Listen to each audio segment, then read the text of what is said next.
Our guest tonight has quite a history. And before I introduce him, I wanted to spend a minute and go over what others have said about our guest tonight. There was an article in 2011 from a Huffington Post writer, Thom Hartmann, who summed up a lot of this. He calls it a great miscarriage of justice that has kept most Americans from learning about a civil rights pioneer who worked with President John F. Kennedy, but there was finally a way for citizens to not only right that wrong, but bring closure to the most tragic chapter of American presidential history. Our guest tonight has written a book, The Echo from Dealey Plaza. Let me introduce to you tonight Abraham Bolden. Welcome to the program, Mr. Bolden. Thank you for inviting me, sir. Let's go on just a minute here, if I may. Mr. Bolden was an Illinois state trooper and a Pinkerton detective who later became the first Black American named to the White House Secret Service detail by John F. Kennedy himself. So obviously we're talking about a man who is recognized for his efforts, and that's important. We establish that right now because a little later we'll find that is not that is not how it turned out. Mr. Bolden, what in the world happened? We went from accommodations down to, you did go to prison. Yes, I did. Now, I came into the United States Secret Service after, as you said in the introduction, after being a Pinkerton National Detective and also Illinois State Policeman. And I had graduated from Lincoln University in Jefferson City, Missouri, cum laude with a degree in fine arts. But I had always wanted to be a policeman or someone to contribute to the orderly processes of our government. I was always interested in trying to do something to bring forth some type of peace and harmony between the races, the peace and harmony in families, and between ethnic groups. I was always interested in that. Now, when I went into the United States Secret Service, I was sworn in under President Eisenhower on October the 30th of 1960. Now, the President Kennedy had not been president yet, whether he was running for president as a United States Senator at that particular time. Now, I became an agent, as I say, on October the 30th, and after being a state policeman, I was transferred to Chicago, Illinois. Now, when I became an agent, one thing that I noticed, and that was this, is that there was a lot of talk from some of the senior agents about the cabareting on the White House detail. And those rumors were circulating around the field offices that it was somewhat of a playboy club. And when I first went in, I started to inquire about that. Why were these conditions allowed to continue? What some of the agents were talking about, the cabareting, the drinking, the playing around, the whorehousing around. And I was just wondering why someone had not brought that to the attention of the chief of the United States Secret Service. Well, as after the President Kennedy won the election over Nixon in 1961 of November, President Kennedy was scheduled to come to Chicago in order to thank Mayor Daley and his politicians for the 8,000 vote margin that they gave him here in Chicago, Illinois, which gave him a victory here in Cook County. So on April 28th of 1961, in giving out the assignments, the United States Secret Service, who did not really accept me as an agent during the time period that I had been stationed in Chicago between October and April. I had a lot of racism that was going on, hangman nooses placed over my desk, dead mice put in my drawer, and such silly activity as that. So now when Kennedy was scheduled to come to Chicago, Illinois to McCormick Place on April 28th of 1961, I noticed that my position that at the McCormick Place, where I was to be stationed near the podium where the president was going to be speaking, that position was given to a Chicago policeman, and my position was transferred down to the first floor or the basement floor in front of a washroom, normally handled by a uniformed policeman. So, because it was very, very difficult at times to tell the patrons of McCormick Place that they could not use a washroom while I was standing there in plain clothes. But anyway, they put a Chicago policeman in my place and gave me the Chicago policeman's uniform place. But as coincidence would have it, when President Kennedy arrived at McCormick Place at around 8:30 p.m., the first thing that he wanted to do was use the washroom. And there I stood. The president came down to the steps, accompanied by just about everybody who's who in Chicago and Illinois politics. And I got a chance to meet congressmen and a lot of members that were in his entourage.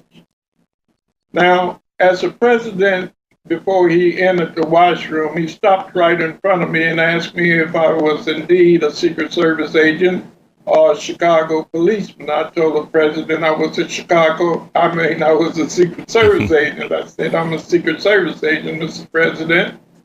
And the president looked at me as one of the other agents, the senior agents, told him that's Abraham Bolden.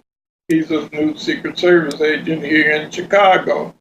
The president looked me in the eye and smiled and said, Mr. Bolden, he says, has there ever been a Negro Secret Service agent on the White House detail in Washington, D.C.? I told him, not to my knowledge, Mr. President. And he asked me, would you like to be the first? I said, yes, sir, Mr. President. He says, I'll be looking forward to seeing you in Washington, D.C. So as it turned out, a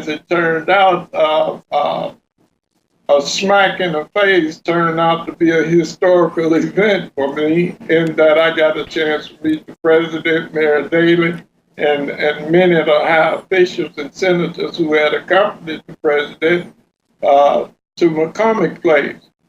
So when the president used the washroom and came back out, he smiled at me. We shook hands one more time. He went upstairs and gave a wonderful speech.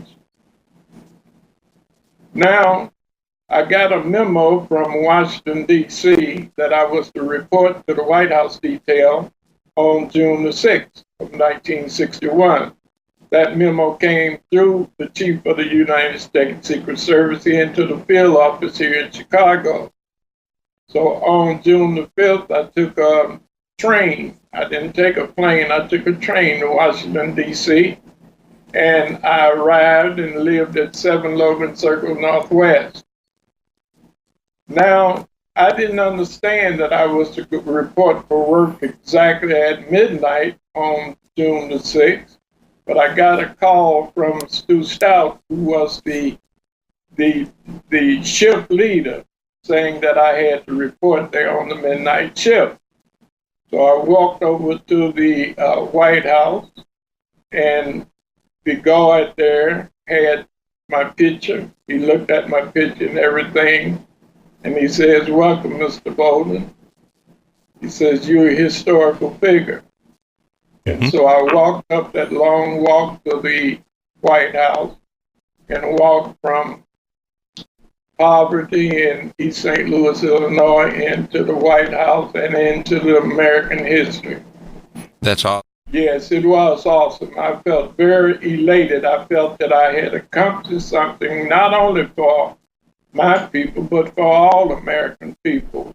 Because at that particular time in 1961, racism was at its peak. There was a clash between, you might say, the races that had never been seen so much in the United States of America. And this clash between the blacks and the whites was from the east to the west. It was severely divided, something like it is today, as a matter of fact. Mm-hmm. However, there was more overt violence against Negro people at that time that was committed by the police, official police, at the behest of many of the governors of the state of Illinois, of the United States. And so that was the difference, is that this violence was permitted, and it was encouraged by sheriff departments, the police departments, and all sorts of officials in the United States. And it was just endemic and expected. We had the freedom bus rides. There were lynchings. There were a lot of gangland style persecution. And we had a reaction to that, in that there were Black Panther organizations that were being organized. There were Deacons for Justice being organized, and we were headed for an outright race riot. And that was the condition when the President Kennedy took office. The President came down sternly on the side of civil rights. It wasn't that he wanted to make any, you might say, unusual benefit for Negro people. What he wanted to do was make a level playing field. He wanted to make the playing field level and give all of the citizens of the United States the same opportunity. That was his main goal.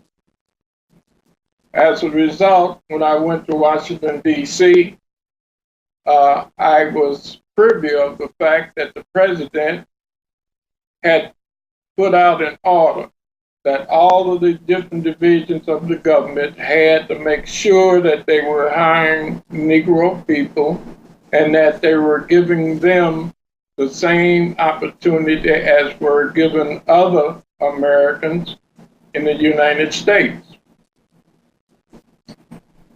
Now, when I arrived in Washington, D.C., I had expected that there would be some racism, but I did not expect the severity of racism that I found in the United States Secret Service.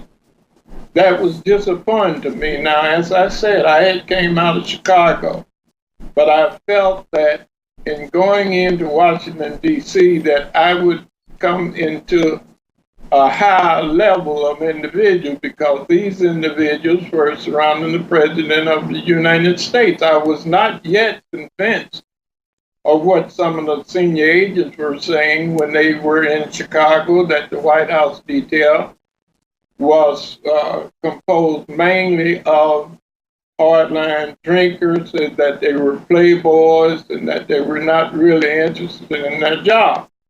Because under President Eisenhower, I think there was less filly-faddling around by the agents than there was during the terms of other presidents. So now, when I went to Washington, D.C., the first thing I noticed was that racism. There were some agents that did not want to be associated with me, while others greeted me with open arms. But I could tell that there seemed to be a good old boys club that had been entrenched within the agency, and that I was looked upon as an outsider by some of the older agents that had been there. It came on an occasion where we were going to Hyannisport, Massachusetts, on about July the 2nd of 1961. The detail agents that were protecting the president went